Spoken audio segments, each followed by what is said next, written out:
Welcome to epitome IAS.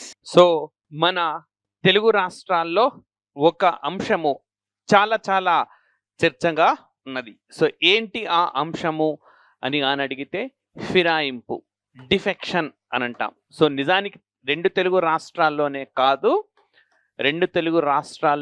కాదు దేశవ్యాప్తంగా ఈ డిఫెక్షన్ అనేది మనకు వార్తల్లో ఉన్నది, రైట్?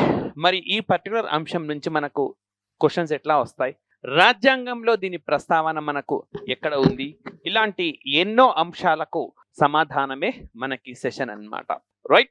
ఇప్పుడు చాలా మంది మీకు ఆస్పిరెంట్స్ కి ఫిరాయింపు నిరోధక చట్టము ఈ సవరణధార ఏర్పాటు చేశారు, ఇట్లా కండిషన్స్ తెలుసుంటాయి. లైక్ ఇప్పుడు నేను కొన్ని క్వశ్చన్స్ వేస్తాను, ఆ ఆన్సర్స్ తెలిస్తే మీరు ఈ సెషన్ చూడక్కర్లా. Otherwise you have to watch. In case సభాపతిగాన పార్టీ మారితే అతనిపైన అనర్హత వేటు పడుతుందా పడదా? ఇన్ కేస్ పడితే అతన్ని ఎవరు అనర్హులుగా గురి చేస్తారు? ఈ క్వశ్చన్కి మీకు సమాధానం తెలిస్తే రైట్ మీరు ఈ సెషన్ చూడక్కర్లా. లేదు, గుర్తింపు పొందిన పార్టీకి గుర్తింపు పొందని పార్టీకి సేమ్ కండిషన్స్ ఉంటాయా? నామినేటెడ్ అభ్యర్థి ఏదైనా పార్టీలో చేరవచ్చా? ఇండిపెండెంట్గా గెలిచిన వాడు ఏదైనా పార్టీలో చేరవచ్చా? ఇట్లాంటి ఎన్నో అంశాలు, రైట్? ఒకటి కాదు రెండు కాదు, చాలా టాపిక్స్ మనకు ఈ ఫిరాయింపు నిరోధక చట్టానికి సంబంధించి ఉన్నాయి. సో వాటిని ఏ విధంగా మనం అర్థం చేసుకుందాము ఈ సెషన్లో డిస్కస్ చేద్దాము. సో చాలా ఇంపార్టెంట్ టాపిక్ ఫిరాయింపు నిరోధక చట్టము అని అంటున్నాం మనము, రైట్? యాంటీ డిఫెక్షన్ లా. సో మరి ఈ ఫిరాయింపు నిరోధక చట్టం సంబంధించి ఇప్పుడు నేను డిస్కస్ చేయబోతున్నది ఈ చట్టం ఏంటి, ఎప్పుడు వచ్చింది, కండిషన్స్ ఏంటి, అండ్ రైట్ అదేవిధంగా దీన్ని ఎన్ని సందర్భాల్లో వినియోగించారు, ఇట్లాంటి చాలా అంశాలు ఉన్నాయి. సో ఫస్ట్ పాయింట్ నేను చెప్పబోతున్నది ఏంటంటే, మామూలుగా సవరణలు కాకుండా మనకు అసలు సభల్లో ఎవరు సభ్యులు ఉంటారు, ఇది కొంచెం క్లారిటీతో చదవాలన్నమాట. పాలిటీ ఎప్పుడు కానీ కాన్సెప్ట్స్ చాలా క్లారిటీతో చదివినప్పుడు క్వశ్చన్స్ ఏ విధంగా వచ్చినా ఆన్సర్ చేయగలుగుతాం. సో మనకు లోక్సభ అండ్ అసెంబ్లీ ఈ హౌజెస్ తీసుకున్నాం అనుకోండి, లోక్సభని తీసుకున్నాం మనము, అసెంబ్లీని తీసుకున్నాం. ఇక్కడ ఎవరు సభ్యులు ఉంటారు అనంటే ఎన్నికైన సభ్యులు ఉంటారు, ఎన్నికైన సభ్యులు, అవును కదా? So elected members. Elected members ఏ విధంగా ఎలక్టెడ్ మెంబర్స్ ఉంటారు అనంటే ఏదైనా రికగ్నైజ్డ్ పార్టీ, గుర్తింపు పొందిన party, next unrecognised party, next independents, ఇట్లా వీళ్ళు తప్ప ఇంకెవ్వరు ఉండరు లోక్సభలో కానీ అసెంబ్లీలో కానీ. గుర్తింపు పొందిన పార్టీ సభ్యులు కానీ, గుర్తింపు పొందని పార్టీ సభ్యులు కానీ, స్వతంత్రంగా గెలిచిన సభ్యులు కానీ ఉంటారు. వీళ్ళు ఎక్కడ మనకు లోక్సభలో, రాజ్యసభలో, లోక్సభలో, అసెంబ్లీలో. వీళ్ళపైన ఎట్లా వర్తిస్తుంది ఈ ఫిరాయింపు నిరోధక చట్టం అన్నది, వీళ్ళపైన ఎట్లా వర్తిస్తుంది అది తెలుసుకోవాలి. నెక్స్ట్ మనకు మరొక హౌజెస్ ఏంటి, రాజ్యసభ అండ్ మనకు లెజిస్లేటివ్ కౌన్సిల్, రాజ్యసభ అండ్ శాసన మండలి, వీటిల్లో ఎవరుంటారు? సో సేమ్ రికగ్నైజ్డ్ పార్టీ సంబంధించిన వాళ్ళు, గుర్తింపు పొందిన పార్టీకి సంబంధించిన వాళ్ళు, అండ్ గుర్తింపు పొందని పార్టీకి సంబంధించిన, జనరల్గా గుర్తింపు పొందని పార్టీ వాళ్ళు గెలిచడం సాధ్యమైతే కాదు, రైట్? ఇండిపెండెంట్స్ ఉంటారు అండ్ నామినేటెడ్ ఉంటారు, నామినేటెడ్, రైట్?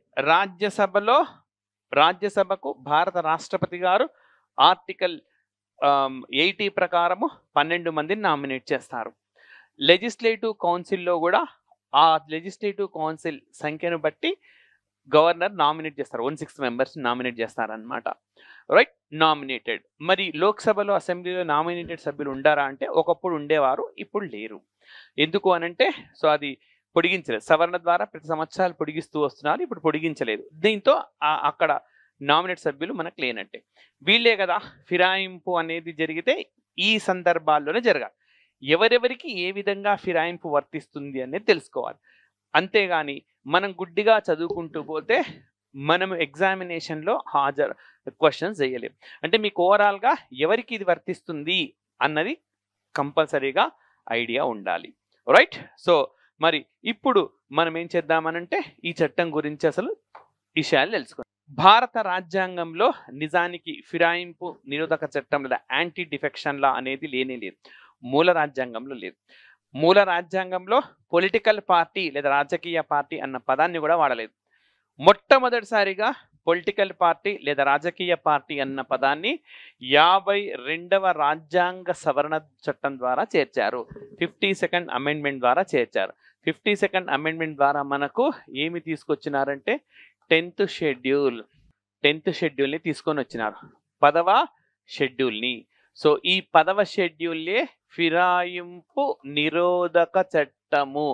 దీన్నే యాంటీ డిఫెక్షన్ లా అనే పేరుతో పిలుస్తున్నారు. రైట్. సో మరి గ్రూప్ 1 మెయిన్స్ అయితే గ్రూప్ 1 మెయిన్స్ మనం ఇక్కడ సెషన్స్ అన్ని అటు డిస్క్రిప్టివ్ ఇటు ఆబ్జెక్టివ్ ఎగ్జామినేషన్స్ ఉపయోగపడేలా చెప్తున్నాం. ఫర్ ఎగ్జాంపుల్ ఫిరాయింపు నిరోధక చట్టంలో సవాళ్ళు ఏంటి అని అడగవచ్చు. అంటే ఫిరాయింపు నిరోధక చట్టాన్ని అమలు చేయడంలో సవాళ్ళు ఏంటి, what are the challenges in implementing anti defection law అనేది క్వశ్చన్. సో ఏ విధంగా స్టార్ట్ చేయొచ్చు తెలుసా? ఇంట్రొడక్షన్ చెప్తున్నాను నేను. రాజకీయాల్లో నైతికత, స్వచ్ఛత, అదేవిధంగా రాజకీయ సుస్థిరత సాధించేందుకే ఫిరాయింపు నిరోధక చట్టాన్ని 52వ రాజ్యాంగ సవరణ చట్టం ద్వారా చేర్చారు. ఆ మంచి ఇంట్రొడక్షన్ అన్నమాట. In order to ensure ethics and also political stability, anti-defection law was added through 52nd Amendment Act to the Constitution of India అని చెప్పి ఇంగ్లీష్ మీడియం వాళ్ళు రాసుకోవచ్చు అన్నమాట. సో మరి యాక్చువల్గా ఈ చట్టం ఏంటి? నేను ఇప్పుడు చెప్పబోతున్నది 52వ రాజ్యాంగ సవరణ చట్టము. రైట్. మరి ఈ 52వ రాజ్యాంగ సవరణ చట్టం ఏం చెప్తుంది అనంటే, నేను ఇక్కడ 2 పార్టీలు తీసుకుంటున్నాను, ఏ అనే పార్టీ, బి అనే పార్టీ. లైక్ ఫర్ ఎగ్జాంపుల్ ఏ అనే పొలిటికల్ పార్టీ నుంచి ఒక 21 మంది గెలిచారని అనుకుందాం, ఊరికి ఎగ్జాంపుల్. ఇందులో 1/3 అంటే ఎంత అవుతుంది? 7 లేదా అంతకన్నా తక్కువ మంది. ఏ అనే పార్టీ నుంచి 21 మంది గెలిచారు, ఇందులో 7 అంతకన్నా తక్కువ మంది ఈ పార్టీ నుంచి ఏ పార్టీలోకి పోయినా సరే, పలానా పార్టీ అని కాదు, ఏ పార్టీలోకి అతను వెళ్ళినా సరే, లేదా సభ్యురాలు కానీ సభ్యుడు కానీ వెళ్ళినా సరే, వాళ్లను అనర్హులుగా ప్రకటిస్తారు. ఎక్కడుంది ఇది? 52వ రాజ్యాంగ సవరణ చట్టంలో ఉన్నది. రైట్. మరి ఇప్పుడు 52వ రాజ్యాంగ సవరణ చట్టం తర్వాత దీన్ని మరొకసారి సవరించారు. 91వ రాజ్యాంగ సవరణ చట్టం ప్రకారం 91st అమెండ్మెంట్ యాక్ట్లో మరొకసారి దీన్ని సవరించారు. ఇప్పుడు ఏం చేశారు? 1/3 కాస్త 2/3 చేశారు. 21 into 2/3. అంతకుముందు ఎంతమంది? 7 లేదా అంతకన్నా ఎక్కువ మంది ఒక పార్టీ నుంచి ఇంకొక పార్టీలోకి పోతే వాళ్ళందరూ డిస్క్వాలిఫై అవుతారు. ఇప్పుడు 21 into 2/3 అంటే మనకు 14. 14 లేదా అంతకన్నా తక్కువ మంది ఒక పార్టీ నుంచి ఎన్నికై మరొక పార్టీకి పోతే వాళ్ళందరూ అనర్హులుగా అవుతారు. రైట్. సో ఇప్పుడు ముఖ్యంగా తెలంగాణలో ఎక్కువగా ఇది వార్తల్లో ఉన్నది. సో ఇక్కడ కాంగ్రెస్ పార్టీ గెలిచింది, ప్రభుత్వాన్ని ఏర్పాటు చేసేందుకు కావాల్సిన మెజారిటీ వచ్చింది, ప్రభుత్వాన్ని ఏర్పాటు చేసింది. కానీ కొంతమంది ఫిరాయించినారు. లైక్ ఉదాహరణకు ఎమ్మెల్యేలు తీసుకుంటే దానం నాగేందర్, ఇంకా కొంతమంది పేర్లు మనం ఎక్కడ ప్రస్తావించాల్సిన అవసరం లేదు. అదేవిధంగా 6 ఎమ్మెల్సీలు పార్టీ ఫిరాయించినారు. ఇది కొత్త ఏం కాదు. టీఆర్ఎస్ అధికారంలో ఉన్నప్పుడు ఇది జరిగింది. లైక్ మంత్రి పదవులు కూడా చేపట్టారు. మనకు సునీత లక్ష్మారెడ్డి కావచ్చు, రైట్, కొంతమంది మనకు విద్యాశాఖ మంత్రిగా పనిచేశారు, సబితా ఇంద్రారెడ్డి గారు కానీ, లేదా ఎల్బీ నగర్ నుంచి సుధీర్ రెడ్డి కానీ, వీళ్ళందరూ కూడా పార్టీ మారిన వాళ్ళే. రైట్. సో ఈ విధంగా మనకు ఒక పార్టీ నుంచి గెలిచి ఇంకో పార్టీకి వెళ్తే వాళ్ళని అనర్హులుగా ప్రకటించడం. కానీ కండిషన్స్ ఏంటి? 52వ రాజ్యాంగ సవరణ, ఒక పార్టీ నుంచి గెలిచి 1/3 కంటే తక్కువ మంది ఒక పార్టీ నుంచి ఇంకో పార్టీకి పోతే వాళ్ళు అనర్హులు అవుతారు. అండ్ ఈ 52nd అమెండ్మెంట్ యాక్ట్నే 91st ద్వారా ఏమని మార్చినారు? డబల్ చేశారు. దీన్ని డబల్ చేశారు. 14 మంది అనమాట. అక్కడ రైట్ 1/3 అయితే ఇక్కడ 2/3 అనమాట, డబల్ అయింది. సో అంతకన్నా తక్కువ మంది, 14 లేదా అంతకన్నా తక్కువ మంది ఒక పార్టీ నుంచి ఇంకో పార్టీకి వెళ్తే వాళ్ళందరూ అనర్హులు అవుతారు. సో ఇది క్లారిటీ ఉన్నది మనకు. మరి అనర్హులుగా ప్రకటించేది ఎవరు? అనర్హులుగా ప్రకటించేది ఎవరు? ఇది క్వశ్చన్ మనకు. అనర్హులుగా ప్రకటించేది సభాపతి. ఎవరు సభాపతి? అసెంబ్లీ అయితే స్పీకర్, లోక్సభ అయితే స్పీకర్, రాజ్యసభ అయితే చైర్మన్ అండ్ లెజిస్లేటివ్ కౌన్సిల్ అయితే చైర్మన్. సో ఎవరు సభ అధ్యక్ష స్థానంలో ఉంటారో వారే, ఆయా సభ్యులకు సంబంధించినవి వారే నిర్ణయం తీసుకుంటారు. రాజ్యసభలో ఎవరైనా మారారనుకోండి, రాజ్యసభ చైర్మన్ తీసుకుంటాడు నిర్ణయం, అంతేగాని స్పీకర్కి సంబంధం లేదు. లోక్సభలో మారారనుకోండి, లోక్సభ స్పీకర్ తీసుకుంటాడు. అసెంబ్లీలో మారితే అసెంబ్లీ స్పీకర్ తీసుకుంటాడు, అంతేగాని సభకు అధ్యక్షత వహించని వాళ్ళు తీసుకోరు. రైట్. సో ఇది మనకు ప్రాథమికంగా తెలియాల్సింది. ఎంతమంది అంటే 2/3 మంది. ఎవరు నిర్ణయం తీసుకుంటారంటే సభాపతి. ఇప్పుడు మనం మొదటికి వద్దాం. సో సభ్యులు ఎవరెవరిపైన ఎలాంటివి మనకు అనర్హత వేటు పడుతుంది, ఇది మనం చూడాలి. సో దీన్ని చూసే ముందు సో ఆస్పిరెంట్స్ అందరికీ ఒక విన్నపం ఏంటంటే, ఎపిటోమ్ ఐఏఎస్ మీకు TSPSC group 1 mains English medium Telugu medium online offline పద్ధతిలో టెస్ట్ సిరీస్ను అందుబాటులోకి తెచ్చింది. రైట్. సో మనం ఎగ్జామినేషన్స్ ఎంత ఎక్కువగా రాస్తే అంతే విజయానికి మీరు చేరువైనట్టు. సో మరి ఇక్కడ 70 డైలీ టెస్ట్లు, 15 సెక్షనల్ టెస్ట్లు, 6 రివిజన్ టెస్ట్లు, ఫుల్ లెంగ్త్ టెస్ట్లు 7, అదేవిధంగా 40 ఎస్ఏ టెస్ట్లు, 200 రివిజన్ క్లాసెస్ అండ్ 675 క్వశ్చన్స్ మొత్తం ఇవి మీరు అటెంప్ట్ చేయబోతున్నారు. సో ఎగ్జామినేషన్స్కు మీకు ఎంత అవసరమో అంత మేర పూర్తిగా మీకు అందుతూ ఉన్నది. మరి రమేష్ సార్ ఎకానమీకి సంబంధించి, ఇషాక్ సార్ డాటా ఇంటర్ప్రిటేషన్, అదేవిధంగా Srinivas Rao sir Indian history and Srikanth sir SN geography, Gautam sir polity governance, Mansoor sir environment, Suresh sir Telangana state movement, Charan sir Telangana state history, KVR sir English and Ganesh sir science and technology and society. ఇలా అందరూ మీకు మీ ఎస్ఏను మరింత మెరుగుపరచుకోవడానికి కానీ concepts మెరుగుపరచుకోవడానికి అవసరమైన inputs like ఇప్పుడు మనం discuss చేస్తుంది కూడా కరెంట్ రిలవెన్స్ ఇష్యూనే, ఫిరాయింపు. మరి ఆంధ్రప్రదేశ్లో ఇది పెద్దగా చర్చకు లేదు కదా సార్ అని మీరు అనవచ్చు. ఇంకా ఉండండి, ఒక 10-15 రోజులు స్టార్ట్ అవుతాయి అక్కడ కూడా. ఫిరాయింపులు అనేవి అక్కడ కూడా స్టార్ట్ అవుతాయి మెల్లిమెల్లిగా. సో ఇది ఇప్పుడే కాదు, 2014లో కూడా 23 మంది జగన్ పార్టీ నుంచి టీడీపీలో అంటే వైఎస్ఆర్సీపీ నుంచి టీడీపీలోకి వచ్చారు. ఆ తర్వాత మళ్ళీ ఇటు వాళ్ళు అటు మారారు. ఇలా జరిగినవి మనకు ఉన్నాయి. సో ఇట్లా ఎప్పుడు మన దేశంలో జంపింగ్ జలానీలు ఎక్కువ మనకు. రైట్. అటు నుంచి ఇటు వెళ్ళే వాళ్ళు చాలా ఎక్కువ మంది ఉన్నారు. సో ఎప్పుడు నిత్యం వార్తల్లో ఉండేవి. ఇంకా చూడండి, కేంద్రంలో స్టార్ట్ అవుతాయి, ఇంకా మనకు అతి త్వరలో స్టార్ట్ కాబోతున్నాయి. రైట్. కాబట్టి ఎప్పుడు వార్తల్లో ఉండే అంశం కాబట్టి అటు ప్రిలిమ్స్కి ఇటు మెయిన్స్కి. సో అందుకే నేను స్టార్టింగ్లో చెప్పిన దీన్ని అమలు చేయడంలో సవాళ్ళు ఏంటి అంటే, స్టార్టింగ్ ఏమని రాస్తాం మనం, నైతికను పెంపొందించడానికి, రాజకీయ సుస్థిరత సాధించడానికి యాంటీ డిఫెక్షన్ లా ఫిరాయింపు నిరోధక చట్టాన్ని రాజ్యాంగంలో 52వ రాజ్యాంగ సవరణ ద్వారా చేర్చారు. ఆ పాయింట్స్ రాయడం వల్ల మనకు వెయిటేజ్ ఎక్కువ ఉంటుంది, పూర్తి స్థాయి అవగాహన ఉంది ఆస్పిరెంట్కు అని చెప్పి మనకు భావిస్తారనమాట. సో మరి ఈ చర్చ మనం ఇంకా ఎక్కడ తీసుకెళ్దామనంటే, ఎవరు ఉంటారని చెప్పినాం కదా, ఒక సభకు సంబంధించి మనకు అసలు ఎవరెవరు ఉంటారు. స్టార్టింగ్లో నేను చెప్పినాను సభలో అసలు ఎవరెవరు ఉంటారు, ఎవరెవరికి ఏ విధంగా వర్తిస్తుంది అన్నది మనము ఇప్పుడు చూద్దాము. సో చూడండి, రికగ్నైజ్డ్ పొలిటికల్ పార్టీ అసెంబ్లీకైనా అండ్ రాజ్యసభలో అయినా లోక్సభ అయినా ఇదే వర్తిస్తుంది. రికగ్నైజ్డ్ పొలిటికల్ పార్టీ ఇప్పటిదాకా నేను చెప్పిన కండిషన్స్ అంటే 2/3 లేదా అంతకన్నా తక్కువ మంది ఒక పార్టీ నుంచి ఇంకొక పార్టీకి వెళ్తే వాళ్ళందరిపైన డిస్క్వాలిఫై చేయవచ్చు. Point number 1. Unrecognised political party అంటే గుర్తింపు పొందని రాజకీయ పార్టీ. ఇది వీళ్ళకు యాంటీ డిఫెక్షన్ లా వర్తించదు. గుర్తింపు పొందని పార్టీ నుంచి ఒక వ్యక్తి పార్టీ మారినా వాళ్లకు వర్తించదు. ఇలాంటి క్వశ్చన్స్ కింది వారిలో సరైనవి అని చెప్పి అడుగుతారు. ఒక గుర్తింపు పొందని పార్టీ నుంచి, అన్రికగ్నైజ్డ్ పొలిటికల్ పార్టీ నుంచి ఫిరాయించిన వేటు పడదు. And independence. సో ఇండిపెండెన్స్ ఎప్పుడు పార్టీలో చేరినా వాళ్ళపైన అనర్హత వేటు పడుతుంది. సో స్వతంత్ర అభ్యర్థిగా గెలిచిన వ్యక్తి ఆ సభ ముగిసే వరకు స్వతంత్ర అభ్యర్థిగానే ఉండాలి. ఎట్టి పరిస్థితులలో పార్టీ మారినా అతన్ని డిస్క్వాలిఫై చేస్తారు. నెక్స్ట్ సేమ్ ఇక్కడ అవే వర్తిస్తాయి. మరి నామినేటెడ్ అభ్యర్థులు నామినేట్ అయిన 6 నెలల్లోపు ఏదైనా రాజకీయ పార్టీలో చేరవచ్చు. 6 నెలల తర్వాత వాళ్ళు ఏ రాజకీయ పార్టీలో చేరినా సరే అనర్హతకు గురి అవుతారు. సో ఇప్పుడు ఇట్లా డివైడ్ చేసి చదువుకున్నాం కాబట్టి మీకు ఈజీగా గుర్తుంటాయి. రైట్. ఇట్లా కాకుండా ఇంకా కొన్ని కండిషన్స్ అనేవి ఉన్నాయి.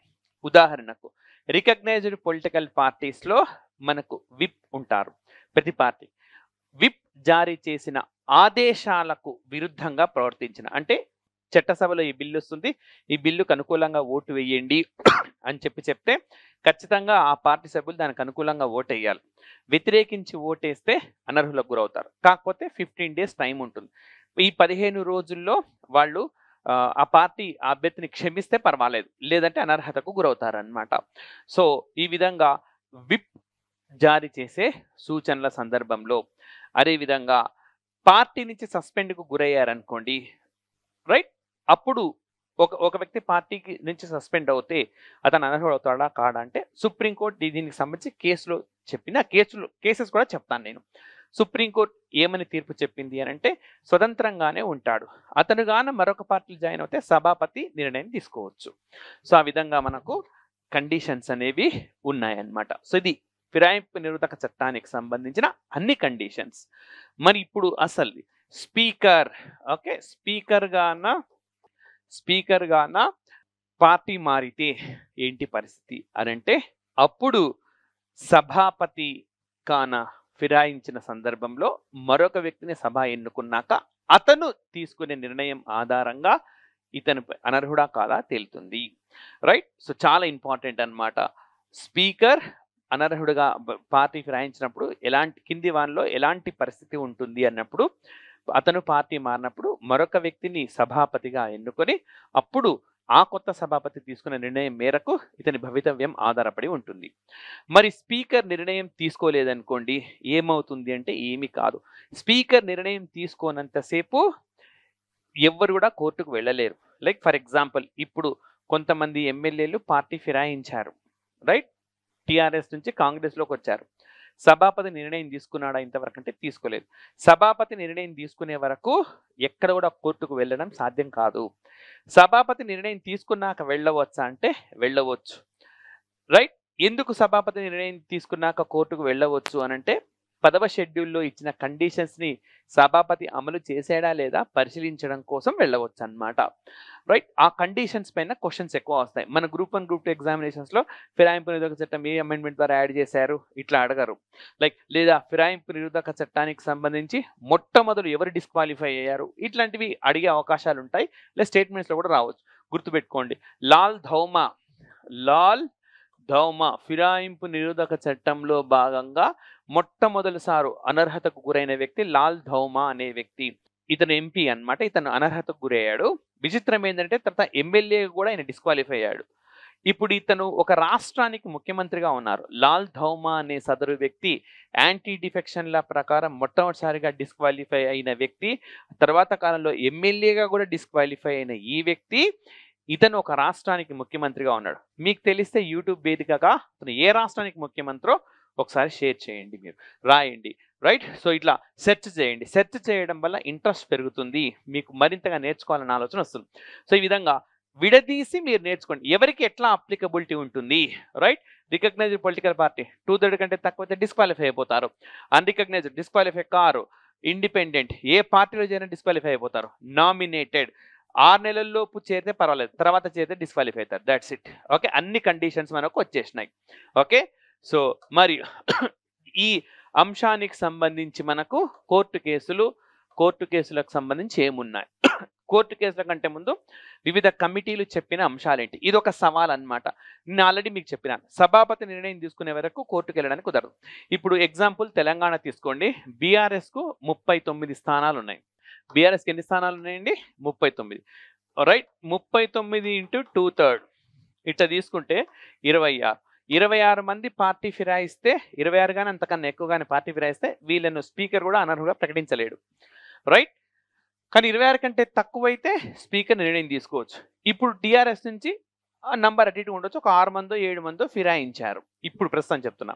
మరి ఇప్పుడు వీళ్ళను అనర్హుగా గురి చేయాలి కదా, స్పీకర్ నిర్ణయం తీసుకోవాలి కదా అంటే స్పీకర్ ఇంకా నిర్ణయం తీసుకోవడం లేదు. స్పీకర్ నిర్ణయం తీసుకున్నంత కాలం ఏమి కాదు. స్పీకర్ నిర్ణయం తీసుకున్న తర్వాత అది తప్ప ఒప్ప 10వ షెడ్యూల్ నిబంధనలకు అనుగుణంగా తీసుకున్నాడా లేదా అని చెప్పి కోర్టుకు వెళ్ళవచ్చు. కానీ అప్పటిదాకా కోర్టుకు వెళ్ళడానికి వీల్లేదు, రైట్. అంటే ఫిరాయింపు నిరోధక చట్టం అమలు చేయడంలో ఇది ఒక సవాల్ అన్నమాట. సో తాత్సారం జరుగుతుంది. దీనికి సంబంధించి ఈ సవాల్ను అధిగమించేందుకు కమిటీలు ఏం చెప్పినాయి అంటే, దినేష్ గోస్వామి కమిటీ ఏం చెప్పిందంటే, ఈ డిస్క్వాలిఫికేషన్ అనేది స్పీకర్ సభాపతి చేతిలో ఉండరాదు. ఎన్నికల సంఘం సూచన మేరకు కేంద్రం లోక్సభ రాజ్యసభ సభ్యులైతే రాష్ట్రపతి, రాష్ట్రం అయితే గవర్నర్ నిర్ణయం తీసుకోవాలి. ఎవరి సూచన మేరకు? ఎన్నికల సంఘం సూచన మేరకు. సో అంటే ఇప్పుడు స్పీకర్ అనే వాటితో ప్రాబ్లం ఏంటి అని అంటే సభాపతి జనరల్గా అధికార పక్షానికి చెందిన వాడే ఉంటాడు సభాపతి. మరి అధికార పక్షానికి వ్యతిరేకంగా ఆయన పనిచేస్తాడా అని అంటే పని చేయడు. సో ఇక్కడ మీకు ఇంకొక అంశం కూడా మిస్ అయినాను, అది కూడా చెప్తాను. ఇప్పుడు ఒక సదరు వ్యక్తి పార్టీ సస్పెండ్కు గురైనా లేదా ఒక పార్టీ నుంచి ఎన్నికై ఆ పార్టీకి రాజీనామా చేసినా అతను స్వతంత్రుడిగా మిగిలిపోతాడు.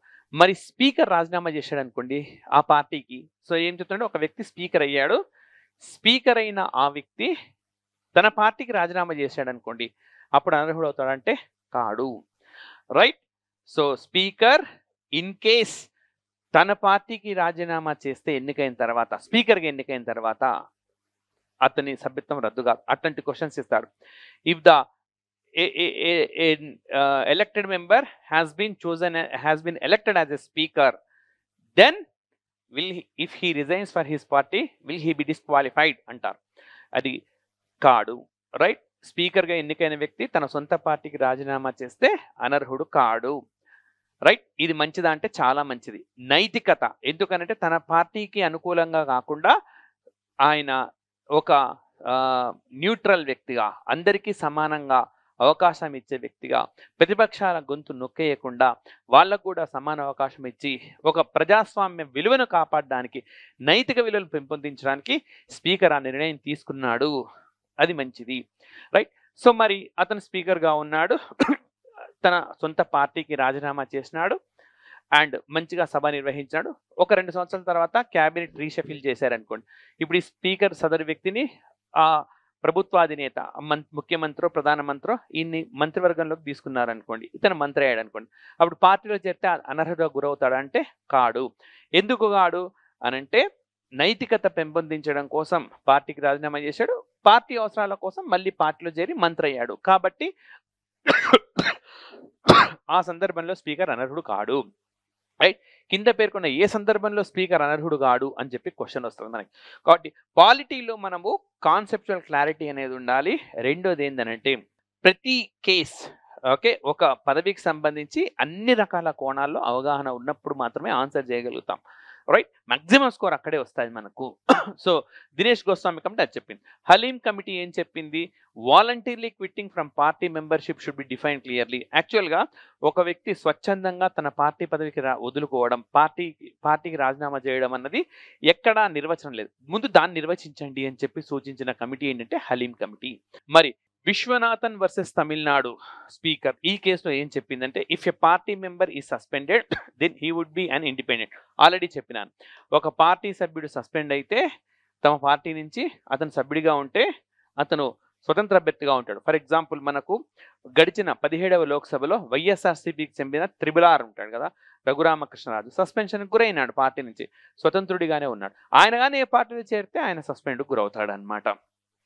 రైట్. సో ఈ విధంగా కండిషన్ అనేది ఉంటుంది. ఓకే. అండ్ నెక్స్ట్ వచ్చేసి మనకు మరి ఇప్పుడే చెప్పినని స్పీకర్ నిర్ణయం తీసుకునేంత వరకు ఏమి చేయలేం.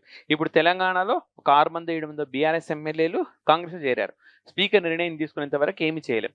స్పీకర్ నిర్ణయం తీసుకున్న తర్వాత కోర్టుకు వెళ్ళవచ్చా అంటే కోర్టుకు వెళ్ళవచ్చు, అప్పుడు వెళ్ళవచ్చు. సో ఈ విషయం ఎవరు చెప్పారంటే కోర్టే చెప్పింది మనకు. ఏ కేసులో అంటే 2 కేసులలో చెప్పింది. కిహోటా వర్సెస్ జాజులు అనే